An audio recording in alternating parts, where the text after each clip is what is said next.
Hello everyone, welcome to destiny commerce academy. Haryana public service commission HPSC ने PGT की vacancy दोबारा से निकाली है, या आप ये बोल सकते हो कि चौथी पांचवी बार निकाली है। तो ये इसकी क्या डेट रहने वाली है, क्या एलिजिबिलिटी है, या फिर जिसका सर एचटेट जून में ही एक्सपायर होने वाला है या हो चुका है, तो उस कंडीशन में क्या वो अप्लाई कर पाएगा नहीं कर पाएगा, ओपनिंग डेट क्या है, फॉर्म की क्लोजिंग डेट क्या है, तो वो सारे के सारे जो पॉइंट हैं वो सारे हम यहाँ पर कंसिडर करने वाले हैं। आइए वन बाय वन देखते हैं। जैसा कि आपको पता है आज है 24 जून और ये आज का ही नोटिफिकेशन आया हुआ है, एडवर्टाइजमेंट नंबर 25 और 2013 के अंदर। ठीक है, बाकायदा कॉमर्स के लिए पोस्ट ग्रेजुएट टीचर, सब्जेक्ट क्या है कॉमर्स, और रेस्ट ऑफ हरियाणा के लिए। किसके रिगार्डिंग है ये? रेस्ट ऑफ हरियाणा के लिए। ऑनलाइन एप्लीकेशन फॉर्म है, उसके रिगार्डिंग बात की गई है। ऑनलाइन एप्लीकेशन फॉर्म आप कैसे फिल कर सकते हो? देखिए, ऑनलाइन एप्लीकेशन फॉर्म के लिए बाकायदा इसमें दे रखी है आपको वेबसाइट नंबर 1 पे कि आपको कंपलसरी रजिस्ट्रेशन करवाना पड़ेगा, चाहे आपने पहले रजिस्ट्रेशन कर रखा हो या ना कर रखा हो, लेकिन यहाँ पर कंपलसरी रजिस्ट्रेशन दोबारा आपको करवाना ही करवाना पड़ेगा। और इसके लिए साइट रहने वाली है hpsc.gov.in के रिगार्डिंग। रजिस्ट्रेशन करने के बाद आपको एक लॉगिन आईडी मिलेगी, ठीक है। और कैंडिडेट क्या है कि आगे की जो रजिस्ट्रेशन प्रोसेस है इस लॉगिन आईडी के थ्रू ही एक्सेस कर पाएगा। जैसे ही रजिस्ट्रेशन कंप्लीट हो जाता है तो कैंडिडेट ने क्या करना पड़ेगा? Candidate can apply against the respective advertisement, यानी कि पहले रजिस्ट्रेशन करना है, उसके बाद आप कौन सी कैटेगरी के अंदर आते हो उसके ऊपर मेंशन करना है एज पर देयर क्वालिफिकेशन। और फिर क्या करना, जो आपने एप्लीकेशन फॉर्म भरा ना उसके ऊपर अपने बाकायदा साइन करके उसकी PDF अपलोड करनी है। तो duly filled application form can be submitted only after payment of requisition fees, after making the payment करने के बाद जो प्रिंट आउट आप निकालोगे उस प्रिंट आउट को सिग्नेचर करके वापस अपलोड करना है आपको। ठीक है, ये प्रोसेस जरूरी है। तो एप्लीकेशन जो फॉर्म भरेगा वो भी बता देगा आपको। Application process would be completed only after submission of duly signed application form by the candidate. क्या करना है? HPSC PGT commerce rest of Haryana के जो एप्लीकेशन फॉर्म है वो स्टार्ट हो चुके हैं, और इसके रिगार्डिंग आपको इस साइट के ऊपर जाना है hpsc.gov.in पर। लॉगिन आईडी मिलेगी, वहाँ से आपको रजिस्ट्रेशन प्रोसेस कंप्लीट करनी है, सारा फिर पेमेंट करनी है, और पेमेंट करने के बाद जो एप्लीकेशन फॉर्म निकलेगा उसको प्रिंट आउट निकाल के उसके साइन करके वापस अपलोड करना है। ये तो था जी आपका एप्लीकेशन फॉर्म जो निकला है उसके रिगार्डिंग। अब जो इंपॉर्टेंट बात कर लेते हैं, ये है आज का तारीख का ही है 24 जून 2023 के रिगार्डिंग। एडवर्टाइजमेंट नंबर ये 25 है, पहले वाली अलग अलग डेट पे अलग अलग थी। पोस्ट ग्रेजुएट टीचर हैं, सब्जेक्ट कॉमर्स रहने वाला, रेस्ट ऑफ हरियाणा है। डेट ऑफ पब्लिकेशन यानी कि कब आज ये पब्लिश अनाउंसमेंट हुई है, पहली बात। ओपनिंग पोर्टल कब से ओपन होगे जब आप ऑनलाइन फॉर्म भर पाओगे? 28 जून 2023। और क्लोजिंग डेट क्या है? 18/7/2023, यानी कि 18 जुलाई 2007 को, सॉरी 18 जुलाई 2023 को। साइट क्या रहेगी? hpsc.gov.in। अब बात कर लेते हैं कि जी फॉर्म भरेगा कौन? ये पुराने जिन्होंने भर रखे उसको भी भरने या नहीं भरने? साफ साफ मेंशन किया गया है कि जिन्होंने पहले फॉर्म भर रखे हैं उनको भी फॉर्म भरना पड़ेगा। ठीक है, पहले पॉइंट में यही बताया गया कि पहले एडवर्टाइजमेंट नंबर ये 2019 में हुई थी, फिर ये 2022 में पब्लिश की गई थी। पहले नंबर 13 था, फिर 32 हुआ और अब 25 हो गया जी। ठीक है, एलिजिबल कैंडिडेट रिकॉर्ड इसने दिख भी रखा। देखिए, इन्होंने बोला कि जो 19 और 22 में जिसने फॉर्म भरे थे वो उस टाइम जो एलिजिबल थे, चाहे वो एज के रिगार्डिंग हो, फिक्स डिपॉजिशन के रिगार्डिंग हो या एस्टेट के रिगार्डिंग हो वो सारे के सारे कंसीडर किए जाएंगे। मान ले किसी की एज पहले 42 साल होने में 3-4 महीने रहते थे, लेकिन इस फॉर्म निकलने के बाद जो उसकी एज 42 को क्रॉस कर गई और ना किसी कैटेगरी के अंदर आता तो वो नहीं भर पाएगा ना, लेकिन उसके रिगार्डिंग छूट दी गई है। यानी कि फीस डिपॉजिट के रिगार्डिंग, एज के रिगार्डिंग, एस्टेट के रिगार्डिंग। ठीक है, जो पहले था एलिजिबल यानी कि जिसका जून में एक्सपायर होने वाला वो भर सकता है, सीधी बात यही है। ठीक है, तो ये इसके रिगार्डिंग छूट है, तो घबराने की जरूरत नहीं है पुराने कैंडिडेटों को, तो वहां से कर लेंगे। नेक्स्ट पॉइंट देखिए क्या कुछ इसमें दिया गया है। और इंपॉर्टेंट पॉइंट देखिए, candidate to ensure their eligibility for the post, ये चेक करना है आपको। हाउ टू अप्लाई कैसे कर सकते हैं, इसकी वेबसाइट पे जाके कर सकते हैं। अगर फिर भी कुछ ना समझ में आए तो कॉन्टैक्ट नंबर है अपना, तो आप वहाँ पर ट्राई कर सकते हो, पूछ सकते हो 9812926011। ठीक है, अनूप से कॉन्टैक्ट कर लेना वहाँ पर, तो मिल जाएगा सारा। और इसकी पीडीएफ अपने Telegram channel destiny commerce academy पर मिल जाएगी, पीडीएफ भी मिल जाएगी आपको, तो वहाँ से आप पीडीएफ भी डाउनलोड कर सकते हो। ठीक है, लास्ट सबमिशन डेट 18/7/2023 रहेगी रात को 12 बजे तक, 11:55 तक सॉरी।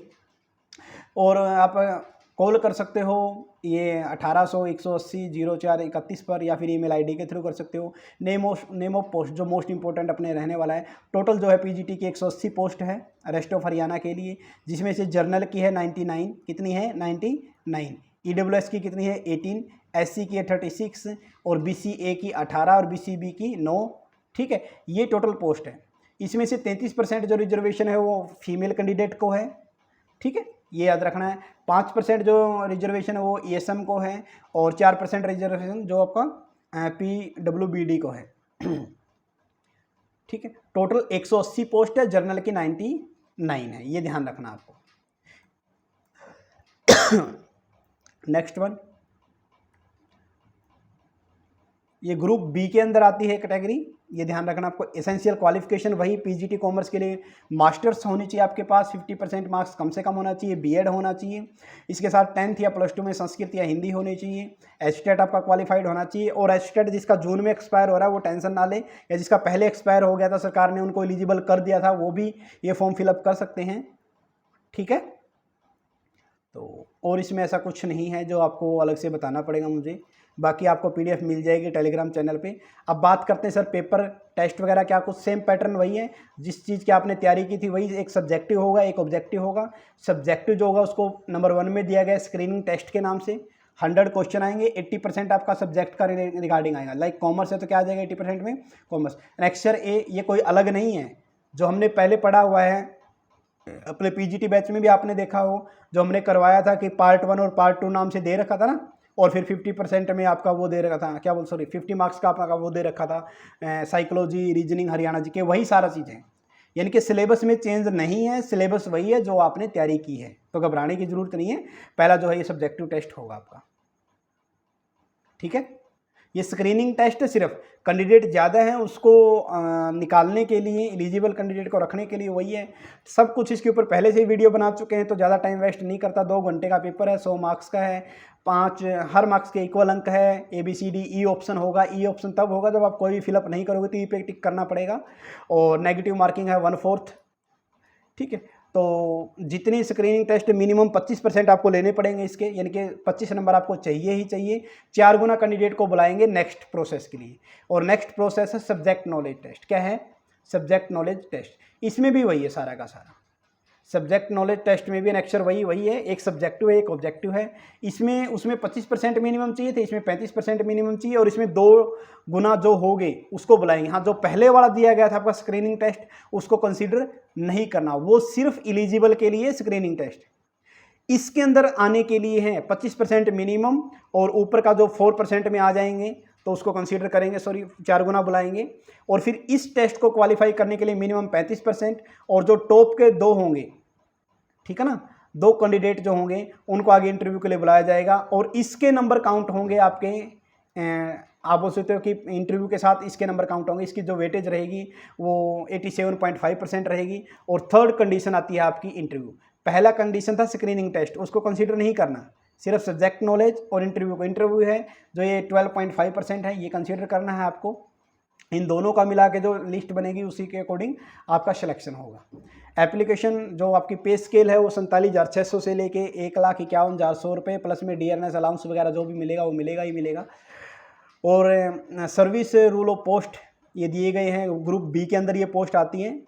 एलिजिबल कौन सा है? इंडिया, नेपाल, भूटान, हम सारे एलिजिबल हैं इसके लिए। तो एज लिमिट 42 है। वैसे कैटेगरी वाइज 5-5 साल का इसमें वो दिया गया है रिलैक्सेशन, चाहे वो PWD हो या कुछ भी हो। ठीक है, ये हो जाएगा, यहाँ पर कर लेना। तो पूरा नोटिफिकेशन मैं आपको पढ़ के बता देता हूँ ताकि आपको ये ना लगे कि पता नहीं क्या रह गया, क्या सर ने छोड़ दिया। रिजर्वेशन के रिगार्डिंग वही है, SC, BCA, BCB, EWS, PWBD या फिर ESM के रिगार्डिंग। ठीक है, BCA फिर आगे दे रखा किसके अगर क्या है। अब आप जो कैटेगरी में हो ना वो आपको पढ़ना पड़ेगा। यहाँ पर कई बार क्या करते हैं, एक्स सर्विसमैन का कोटा के थ्रू फॉर्म भर देते हैं, लेकिन इसमें लिस्ट में लिखा होता है कि भाई आपको नौकरी नहीं करते हुए होना चाहिए एट प्रेजेंट, तो उस टाइप से आपको कंसीडर करना पड़ेगा। ठीक है ना, उस टाइप से आप ध्यान से देख लेना जो है। तो ये मैं Telegram channel destiny commerce academy पर वहाँ पर डाल दूंगा, तो आप वहाँ से ईजिली कर पाओगे। ठीक है ना, ये पढ़ना जरूरी है कैटेगरी वाइज, कहीं बाद में सोचो नहीं सर नॉर्मली होता हुआ। ठीक है, तो ऐसा नहीं करना। क्लोजिंग डेट 18/7/2023 ही है। फिर आगे EWS के रिगार्डिंग दे रखा है। EWS ये जो है 2023-24 का नया बनवाना है आपको। एप्लीकेशन फॉर्म दे रखा है, ये फीस देखिए मोस्ट इंपॉर्टेंट अपना, फिर एप्लीकेशन फ़ीस आ जाती है। जनरल कैटेगरी के लिए 1000 रुपये फिर से देने के लिए तैयार हो जाओ। फीमेल के लिए 250, और कैटेगरी वाइज कोई भी हो, चाहे SC हो, चाहे BCA हो, चाहे BCB हो, चाहे ESM हो, चाहे EWS, उसको लिए 250 रुपये हैं। और PWD वाले के लिए जो डिसेबल्ड पर्सन है उसके लिए नील है। कहने का मतलब है चौथी पाँचवीं बार जो पैसे ले रहे हैं वो देते जाओ, है ना। इसके अलावा फीस जो रिफंड नहीं होगी, ये हर लाइन लिखी होती है, तो ये मत सोचना सर मैंने पहले फीस कटा दी थी पता नहीं होगी नहीं होगी, इसलिए भर देना जी अपना। ठीक है, special instruction regarding the submission of application form, या आप खुद भर लेना या तब पढ़ लेना या फिर किसी से भरवा लेना फॉर्म वाले से, तो वहाँ भी काम चल जाएगा। ये क्या कुछ इसमें लिख रखा है, डॉक्यूमेंट क्या कुछ चाहिए, डॉक्यूमेंट क्या कुछ चाहिए देखिए इसमें दिख रखा है। क्या कुछ स्कैंड फोटोकॉपी चाहिए कैंडिडेट की, फोटो की ऊपर साइन होने चाहिए, सिग्नेचर होना चाहिए स्कैन, फिर कॉपी डिग्री या मार्कशीट की होनी चाहिए, सर्टिफिकेट होना चाहिए कैटेगरी का, PWD है तो PWBD है तो वो भी होना चाहिए, रेजिडेंस सर्टिफिकेट, NOC अगर कोई गवर्नमेंट एम्प्लॉयज है तो। ठीक है, कोई कॉन्ट्रैक्ट वाला है, कॉन्ट्रैक्ट वाला ये नहीं कि वो प्राइवेट वाला, गवर्नमेंट में कोई कॉन्ट्रैक्चुअल पोस्ट पे रहा है तो उसका एक्सपीरियंस वगैरह चलेगा यहाँ पर।